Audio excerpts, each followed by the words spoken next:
Olá, meus amados. Estamos aqui então para dar continuidade na série de devocionais de 1 João. Hoje trabalharemos os versículos de 14 ao 17 do capítulo 5. Mas antes de lermos o texto, eu gostaria de contar uma breve história. Uma vez perguntaram a um homem de Deus o seguinte: o que é mais importante na vida de um crente? A leitura da palavra ou a oração? Ele olhou, pensou brevemente e lhe respondeu com uma outra pergunta. Ele disse: o que é mais importante para um pássaro? A asa direita ou a asa esquerda? Esse é o grande dilema que talvez a gente se pegue aí na nossa caminhada cristã. Nos perguntando o seguinte: o que é mais importante? Eu devo ler mais a Bíblia? Eu devo orar mais? O fato é que ambas as coisas são importantíssimas na vida de um cristão. A oração inclui confissão, adoração, comunhão, gratidão, petição, intercessão pelos irmãos, pelos outros. Ou seja, a oração, assim como a leitura da palavra, é também imprescindível para a vida do cristão, porque ela nos leva a ter um relacionamento mais profundo e mais íntimo de comunhão constante com o nosso Deus. Charles Spurgeon, um pregador de algum tempo aí passado, ele disse o seguinte: se formos fracos em nossa comunhão com Deus, nós vamos ser fracos em tudo. Não tem como sermos fortes em outras áreas se nós não formos fortes em nossa comunhão com Deus. É fato então que a negligência com a oração seca o homem interior. O fato é que muitas pessoas, muitos cristãos fazem bastante obras, fazem muitas outras coisas, mas oram pouco ou quase nada. Se formos assim, então nós seremos cristãos ressecados por dentro. Seremos cristãos sem o fluir do Espírito por meio da oração, por meio da comunhão e da intimidade com o Senhor. Nesse texto que nós vamos ler agora, falaremos um pouco sobre oração. Atente comigo então, capítulo 5 de 1 João, versículo 14 ao 17. Estamos certos de que Ele nos ouve sempre que lhe pedimos algo conforme a sua vontade. E uma vez que sabemos que Ele ouve nossos pedidos, também sabemos que Ele nos dará o que pedimos. Se alguém viu um irmão cometer pecado que não leva à morte, ore por ele, e Deus dará vida a este irmão, que pecou de maneira que não leva à morte. Mas há pecado que leva à morte, e não digo que se deva orar por aqueles que o cometem. Toda injustiça é pecado, mas nem todo pecado leva à morte. Gostaria de refletir com os irmãos nessa noite dois pontos importantes que nós precisamos lembrar quando falamos de oração. O primeiro é que a oração molda os nossos corações de acordo com a vontade de Deus, e não o contrário. A oração deve ser uma prática constante na vida do cristão. Não para que a gente esteja tentando mudar a vontade de Deus de acordo com a nossa, mas para que a nossa vontade seja alinhada de acordo com a vontade de Deus. João já deixa claro no versículo 14 que Deus não responde todas as orações. Ele deixa claro que existe um tipo específico de oração que Deus responde. O que é que ele diz? Estamos certos de que Ele nos ouve sempre que lhe pedimos algo conforme a sua vontade. Esse é o tipo de oração que Deus responde. Nós não oramos a Deus para impor a nossa vontade a Ele. Nós não oramos para quebrar o braço de Deus e mover o braço de Deus para fazer a nossa vontade. Nós oramos para que as nossas vontades e desejos estejam alinhados e subordinados à vontade do Senhor. Muitos falam de oração poderosa, mas o fato é que o poder da oração não está na oração em si. O poder da oração se concentra naquele que ouve e responde às nossas orações conforme a sua vontade. Às vezes nós não temos as respostas do jeito que nós desejamos para as nossas orações, mas precisamos continuar crendo que Deus é mais sábio do que nós. Talvez por que nós não estamos tendo resposta das nossas orações, não estamos recebendo as respostas dos nossos pedidos. Tiago 4, versículo 3 diz o seguinte: quando pedem, não recebem, pois pedem por motivos errados, para gastar em seus prazeres. Pedimos e não recebemos então, porque de acordo com a palavra de Deus, nós estamos pedindo errado. Nós estamos pedindo segundo a nossa vontade e não segundo a vontade de Deus. Tem um outro texto também muito interessante, lá em 1 Pedro, capítulo 3, versículo 7, E aqui eu gostaria de deixar um alerta importantíssimo para todos os maridos, para todos os homens aí da nossa igreja, para todos os irmãos que são casados e que estão me ouvindo agora. Olha só o que Pedro diz, 1 Pedro 3, versículo 7. Do mesmo modo, vocês, maridos, sejam sábios no convívio com as suas esposas e tratem-nas com honra, como parte mais frágil e co-herdeiras do dom da graça, de forma que não sejam interrompidas as vossas orações. O salmista também diz no Salmo 66, versículo 18, o seguinte: se eu acalentasse o pecado no meu coração, o Senhor não me ouviria. Com isso aprendemos que não temos as respostas para as nossas orações se nós pedimos errado, se nós não pedimos de acordo com a vontade de Deus, e também aprendemos que as nossas orações podem ser interrompidas por pecados não confessados ou por falta de arrependimento. Por fim, no versículo 15, João nos diz algo muito importante, olha só. E uma vez que sabemos que ele ouve os nossos pedidos, também sabemos que ele nos dará aquilo que pedimos. João aqui ele está falando sobre confiança.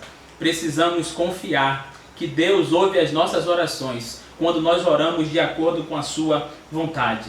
Nós precisamos nutrir em nosso coração a confiança de que jamais Deus negará uma resposta de oração quando orarmos segundo a sua vontade. Nós precisamos confiar que por mais que a resposta das nossas orações não seja a resposta que nós estávamos esperando, precisamos crer que Deus ele é muito mais sábio do que nós somos e muito mais sábio do que nós jamais seremos. Precisamos acreditar, como diz segundo a sua palavra em Romanos 12, 2, que a sua vontade é boa, agradável e perfeita. Gostaria de deixar uma pergunta aqui para que a gente pudesse concluir esse primeiro tópico e para concluir refletindo. Quais têm sido os pedidos das suas orações? Quais têm sido os motivos das suas petições? Como é que está a sua vida de oração? Você tem levado a sério buscar intimidade, comunhão com o Senhor por meio desse meio de graça maravilhoso que o Senhor nos concede? Nós temos livre acesso a Deus. Por causa de Cristo, o véu se rasgou de alto a baixo. Não desperdice o tempo precioso que você pode ter ao lado de Deus. Estamos falando sobre oração. No primeiro ponto nós vimos que a oração molda o nosso coração segundo a vontade de Deus e não o contrário. Nesse segundo ponto nós vamos analisar aqui sobre quando nós oramos uns pelos outros. João aqui ele vai fazer uma transição muito forte quando ele vai falar agora sobre a intercessão pelos transgressores. E nós vamos ver os privilégios da intercessão e a sabedoria e o discernimento que nós temos que ter em meio a essa intercessão. Ele diz no versículo 16: se alguém vir um irmão cometer pecado que não leva à morte, ore por ele, e Deus dará a vida a esse irmão que pecou de maneira que não leva à morte. Mas há pecado que leva à morte, e não digo que se deva orar por aqueles que o cometem. Primeiro eu gostaria de ressaltar aqui os privilégios da intercessão. João diz, se alguém ver alguém cometendo algum tipo de pecado que não leva à morte, que se ore por ele. Nós precisamos trazer ao nosso coração uma compaixão tamanha quando vermos alguém cometendo pecado, ao ponto como se fosse nós mesmos cometendo aquele pecado. A nossa posição como igreja, como família, deve ser uma posição de buscar cura, de buscar restauração, de interceder por esse irmão, de buscar a reconciliação desse irmão com Deus. A nossa postura não deve ser uma postura rígida, de extrema acusação e de repelir essa pessoa que caiu em um pecado. Devemos enxergar que essa pessoa precisa tanto de ajuda quanto nós precisamos. Precisamos enxergar que essa pessoa carece de graça e de misericórdia, assim como nós também precisamos. Lembramos aqui do episódio de Caim e de Abel. Nós devemos ser irmãos mais velhos, uns para os outros, que cuidam verdadeiramente da vida do outro. E não como Caim fez com Abel, quando Deus o perguntou onde é que estava Abel. Caim disse, por acaso eu sou guardador do meu irmão? Por acaso eu tenho alguma coisa a ver com Abel? Mais ou menos isso que Caim quis dizer. Que nós não sejamos esse tipo de irmão. Nós sejamos irmãos prontos a ajudar o outro quando este cai em pecado. Gostaria apenas de fazer uma observação aqui muito importante. Nós, como igreja, demonstramos o amor de Cristo Jesus, mas como imitadores de Cristo também espelhamos a sua verdade. A verdade ela sempre tem que ser dita com amor, mas o amor nunca pode impedir que a verdade seja dita. Nós, como igreja, auxiliamos pessoas feridas, porque também somos pessoas feridas que estamos sendo tratadas. Mas existem alguns pacientes, e aqui eu gostaria de falar sobre a medicina mesmo, existem alguns pacientes que detectam o seu tipo de problema, vão para o médico lista o tratamento que essas pessoas precisam fazer, passam os medicamentos necessários, mas essa pessoa precisa decidir ser tratada, precisa decidir ser acompanhada. Pode haver pessoas que não demonstrem essa vontade genuína de serem curadas das suas feridas. E por essas pessoas, a gente não quer dizer que o médico ou o tratamento se afastou dessa pessoa, mas foi essa pessoa que se afastou do médico que queria cuidar dela e do tratamento que era necessário para que ela ficasse melhor. Que nós sejamos pessoas que cuidam uns dos outros e que estão dispostas a serem cuidadas pelos outros. O segundo ponto aqui, falando sobre o momento que nós oramos uns pelos outros, além de entendermos que é precioso, é um precioso privilégio orarmos uns pelos outros, é que nós também devemos ter discernimento e sabedoria por meio dessa intercessão. João diz no verso B do versículo 16 que há pecado que leva à morte. E ele diz que ele diz o seguinte: e não digo que se deva orar por aqueles que o cometem. Meus queridos, de uma certa forma, de acordo com Romanos 6,23, todo pecado leva à morte. Romanos 6,23 diz: o salário do pecado é a morte. Mas que tipo de morte é essa que João está falando? João não está falando da morte espiritual ou da morte terrena, da morte física. Ele está se referindo à morte eterna. E há referências desse tipo de pecado, lá citados em Lucas 12:10, em Marcos 3:28 a 29 e em Mateus 12:31 ao 32, onde o próprio Jesus fala a respeito desse estado de pecado. Atente comigo que Jesus disse em Mateus 12:31 ao 32. Por esse motivo eu lhes digo, todo pecado e blasfêmia serão perdoados aos homens, mas a blasfêmia contra o Espírito Santo não será perdoada. Todo aquele que disser uma palavra contra o Filho do Homem será perdoado, mas quem fala contra o Espírito Santo, este não será perdoado, nem nesta era, nem na era por vir. Quando falamos desse pecado, nós devemos retratar como um estado, e não como um ato de pecado específico. Esse pecado vem de um coração que despreza Cristo, tanto em palavras como em ações. É uma arrogância que não vem de um pensamento repentino e passageiro, que logo depois vem acompanhado de um arrependimento verdadeiro. Mas, pelo contrário, é um desafio firme e constante contra a pessoa e contra a obra de Jesus. Um exemplo disso poderia ser teólogos e pregadores ou qualquer pessoa que nega a divindade de Jesus, que nega o seu sacrifício expiatório, que nega a sua ressurreição e tentam influenciar outras pessoas a fazerem a mesma coisa. O que Jesus está dizendo aqui em Mateus 12, do 31 ao 32, é que o estado desses líderes religiosos, esse estado de pecado que eles se encontravam, estavam afastando eles de um coração quebrantado, estava impedindo que eles buscassem reconciliação, que eles admitissem o seu pecado, reconhecessem isso e se inclinassem ao perdão. Por isso Jesus diz que eles não receberiam perdão algum. E é por isso que daí vem a expressão, então, não será perdoado. Não se engane, não há perdão de pecado sem reconhecimento do seu pecado, sem arrependimento verdadeiro e sem fé genuína em Cristo Jesus. Esse pecado para a morte é ir contra o Espírito, é falar mal dele, é resistir de forma consciente, resistir de forma intencional à obra e ao ministério de Jesus. Esse pecado para a morte é uma apostasia completa da fé. É negar a Cristo de forma deliberada, negar abertamente a verdade. É atribuir ao diabo aquilo que é obra de Deus. renunciar à fé completamente, sem nenhum pesar e sem nenhum arrependimento. A estes João se refere como anticristos, em 1 João 2,18, se refere como filhos do diabo, em 1 João 3,10. João diz que estes odeiam a luz, lá no Evangelho de João 3,20, e ele diz que estes amam as trevas, lá no Evangelho de João 3, versículo 19. Ele diz que estes permanecem na morte. Nós sabemos, de acordo com a palavra, que todos pecaram e destituídos estão da glória de Deus. Sabemos que não há um justo sequer e que todos estão mortos em seus delitos e pecados. Por isso, rejeitar a obra de Cristo Jesus e permanecer deliberadamente em rebeldia é pecar para a morte. Onde não há verdadeiro arrependimento, não há perdão do pecado.